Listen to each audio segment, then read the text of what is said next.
I'm holding my gift of my late sister, picture of my late sister, matriarch, one that raised me, gives me strength.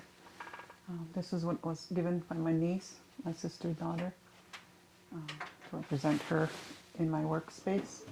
My daughter Chloe gave me this bear that she carved in high school. She's an adult now, but I always keep that in my office.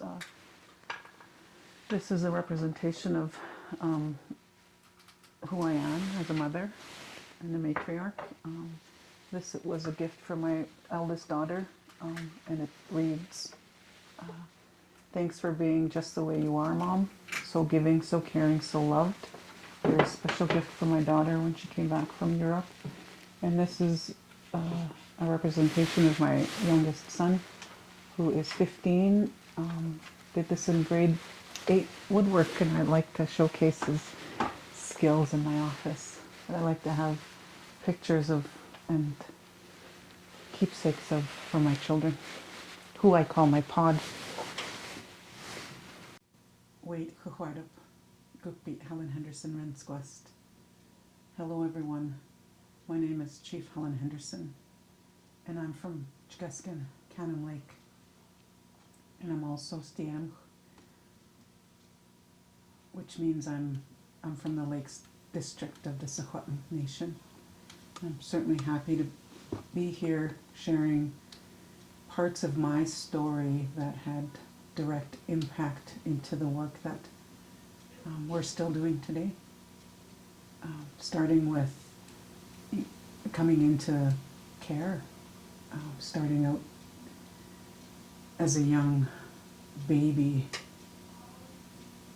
being taken away from my mother in a strange city that was far apart from our traditional territory. And I often think back to the experience that my mom had, knowing that her children were being ripped from her in such a strange place, and having access to no resources or support. Because back then in the 70s, the push was to remove children, not reunify them with their parents. I often think about my mom and what she went through. And I think about my gran, being here in community, struggling with the news that her grandchildren were in care and having no recourse to help and assist. And my story is indicative of, our experience as Indigenous people in this country, in this province, since the point of contact.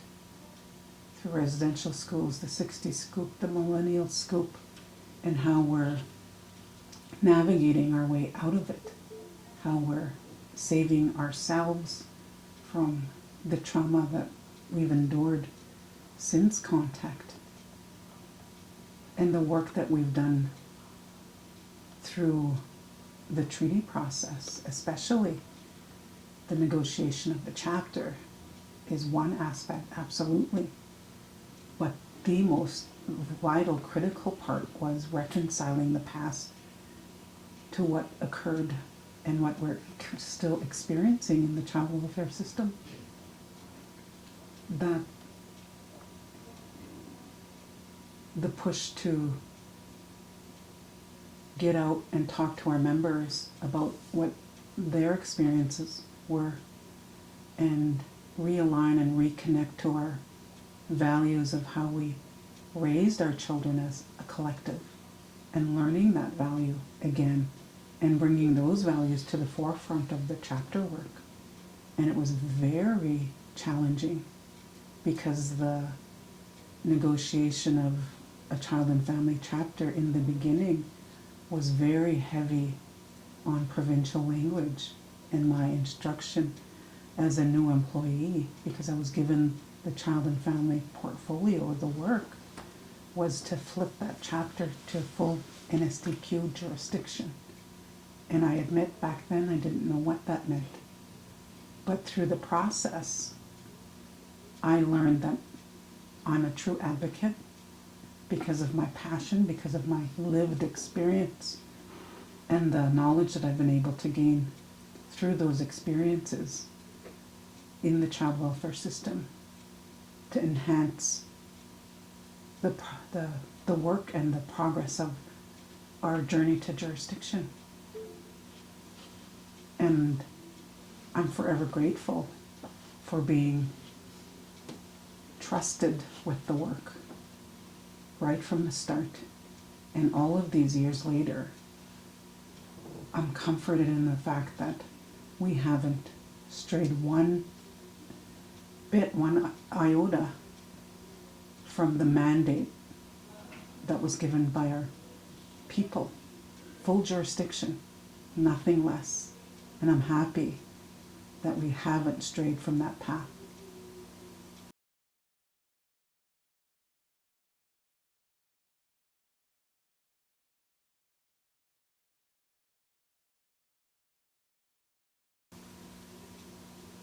Tsq'escen. I'll be very honest with the challenges to third-party involvement in work that should exclusively be Tsq'escen. We're the ones that know our own laws. We're the ones that have inherent right to make decisions for ourselves on how we govern ourselves. And I think the real question that I'm hearing is, how do you reconcile our traditional practice of decision making with current legislation?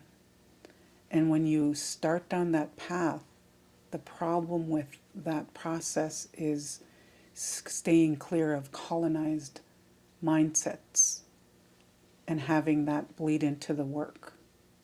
As an example, we have a draft constitution, and I took great pride in the work as a governance worker because we had a governance team conducting the work. And when you have intimate conversations with your Tsq'escen people, gathering information and building the Constitution off their feedback, you feel like it's Tsq'escen and you're doing Tsq'escen work. But in hindsight, I understand now that I've done the good majority of my work in a colonized mindset based on provincial legislation or federal legislation or provincial or federal policies, when really I should have come from a different, solid, more solid foundation of what it means to be Tsq'escen. That Tsq'escen law is supreme law, and that's what needs to guide any discussion, any negotiation moving forward. And developing those pillars for NStQ through the development of a constitution is going to give us strength as a government. It's going to root us in our Tsq'escen value, our practice, and incorporating culture, making sure all of our principles are aligned with the work. The Constitution is a foundational document, and if any part of it is based on provincial, federal legislation or policies, it's not going to work, obviously, because it doesn't align with our Tsq'escen value. And any work that we do has to align. It has to start with our Tsq'escen law, our supreme law. And as a fairly new Kukpi, coming to that understanding and coming to that awareness is part of the journey too. Being self-aware about my own colonized mindset and my own colonized practice when I'm heading off to do this type of work. That's one piece of it.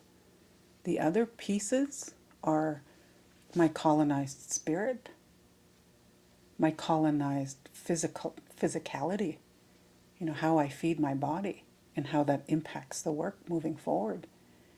If I'm ill, if I have some type of chronic illness because of my diet and the choices that I've made, that's all impacted by colonization. And the healing part of it in order for us to do good work, we have to feed our minds, bodies, and spirits. And the only way to do that moving forward is to start healing and addressing those traumas and decolonizing our mind, body, spirit, and the emotional being as well. And opening up that lens so that when we do start engaging and connecting with our members on something that's the most supreme law, it has to be completely void of colonized mindsets. And we've started the work on decolonizing our mindsets, not just in our documents, but anytime we have any type of healing in our communities, whether it's through counseling, whether it's through online appointments, doctor clinics, getting out on the land-based initiatives, washing yourself with sacred water, that brings healing. That counters the colonialism that continues to seep into our work. So that would be my approach to developing a constitution and having learning outcomes from our first experience when the governance team first went in and drafted that constitution, is that if this doesn't reflect who we are as Tsq'escen people, and it doesn't reflect our supreme laws, then it's not ours. Juk. My vision for our child and family, or children and families moving forward, is empowered, healed, supportive families. Our tradition is we collectively look after one another and ensure that we're looking after one another. If one's without, then somebody step forward and provides. If a mother can't parent, if a father can't parent, then there's laws that guide us where grandmothers come in and take over.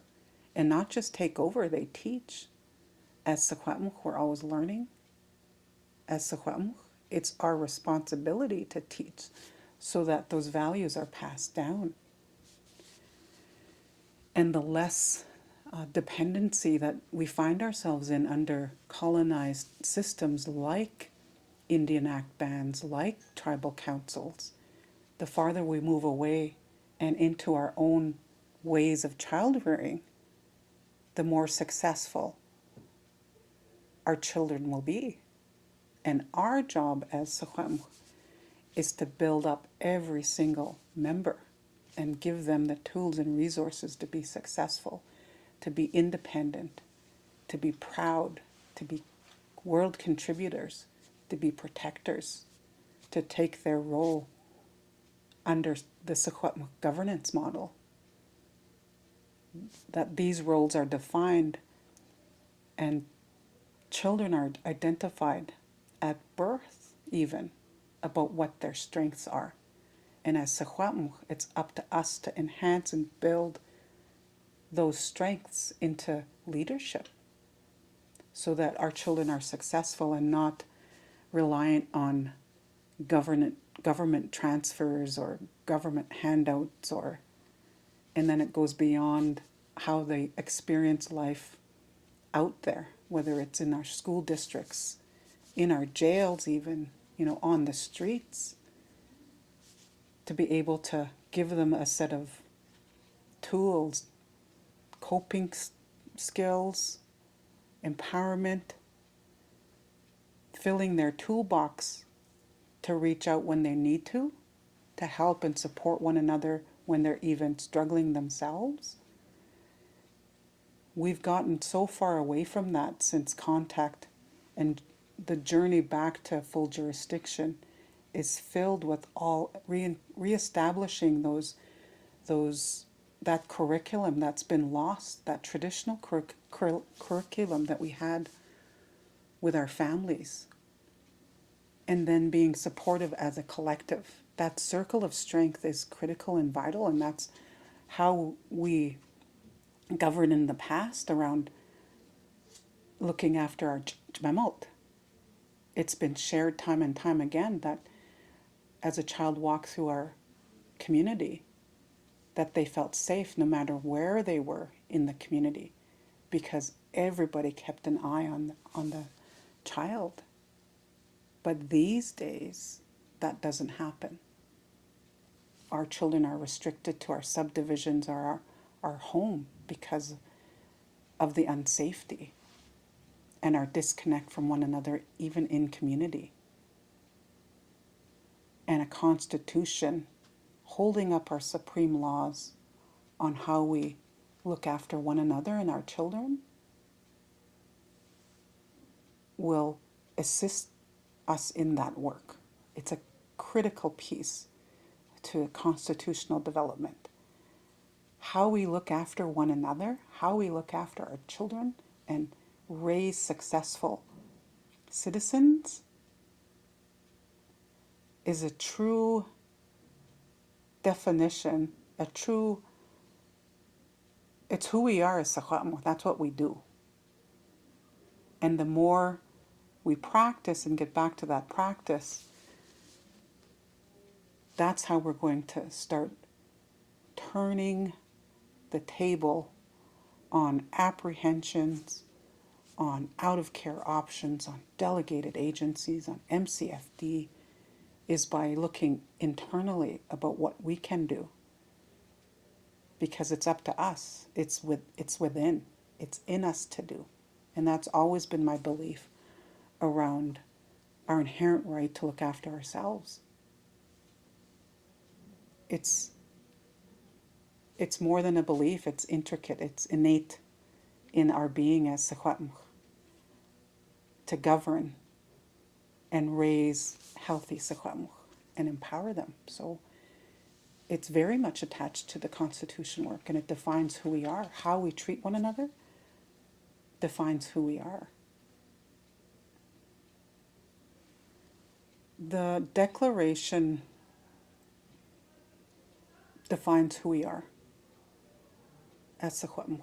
That's one. The work that went into developing the Declaration was intense. It involved a lot of community engagement, and the most important work was with the knowledge keepers and the language speakers, because we knew when we were developing the Declaration that there's Western ideas of what that could look like and what we want to encompass, but there's also Tsq'escen value and what we want to raise up and hold ourselves true to. And it really came down to, do we want Western ideas of what a constitution would look like, or do we want to build our own from our very core Tsq'escen value? My part in this journey has many elements, absolutely. And it was only by chance, I believe, that I was handed the portfolio for child and family, and I felt very inept, to be honest. I felt like it wasn't for me, that I didn't have the capacity to do the work. I had a lot of self-doubt about me being able to develop a chapter to reflect what the people are telling me to do. And it was through talking to my family and to matriarchs like Elizabeth and Irene in our own office that reminded me that I have plenty of lived experience and I have plenty of lived knowledge of the child welfare system. And it started when I was 1.5 years, and most recently I just learned that it was 1.5 years, when I was 1.5 years, that I was apprehended for the first time, and that I lived in Newton. And I always thought that was a false memory.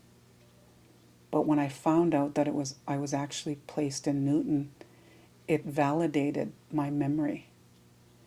my earliest memory is when I was at a park, and because I associated that park with Vancouver, I just assumed that it was Stanley Park.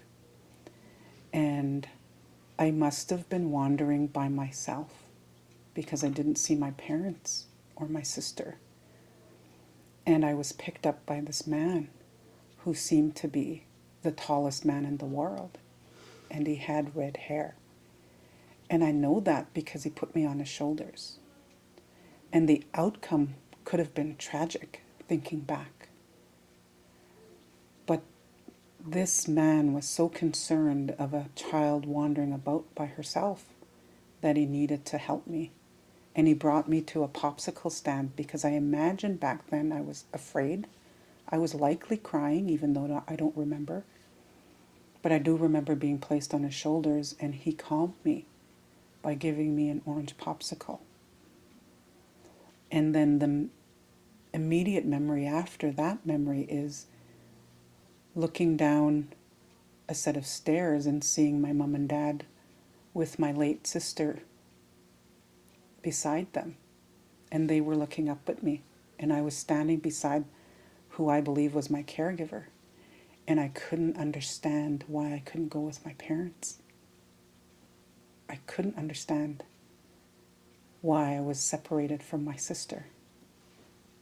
And those memories pop up when I'm doing the work. This is why, because I want to prevent these types of things from happening. And it's also a reminder that there are good people out there with good intentions. That this man that picked me up could have harmed me. But he did the opposite. He did the right thing and turned me into Child Protection Services. And I imagine that couldn't have been easy either. But it was a start of an experience that defined who I am today. And it's the drive that keeps me going. It's those memories of being apprehended when I was a baby, knowing that my mom was devastated, knowing that she didn't have the resources that she needed to keep me in her care, knowing that she was never taught to be a mother because she went to residential school. Thinking about my grandmother, who was in Cannon Lake, devastated that her grandchildren were apprehended and she couldn't do anything about it. As an title and rights holder, my matriarch, my grandmother, couldn't get us back. And that's unacceptable. It was unacceptable back then, and it's unacceptable today. And my work and my journey has been with that in mind. How do I change the course so that this doesn't happen to our families any longer because of the harm that these institutions have caused through residential school, through MCFD, through the 60 scoop, and what's now called the millennial scoop, which I was also a part of the current foster care system. That because of all of those experiences of my people through all of these traumas, that we need to get back to making decisions for our children and families. It's up to us. It's within us to do. We're the ones with the answers. We know how to look after. We know how to nurture. We know how to make the best decisions for our children. And I'm reminded that it's not something over here or pie in the sky that we have to reach and achieve. I'm reminded that we do it every single day, every time we make a decision for our families. We're practicing our inherent right to govern ourselves. And that's where we need to get back to. Thank you.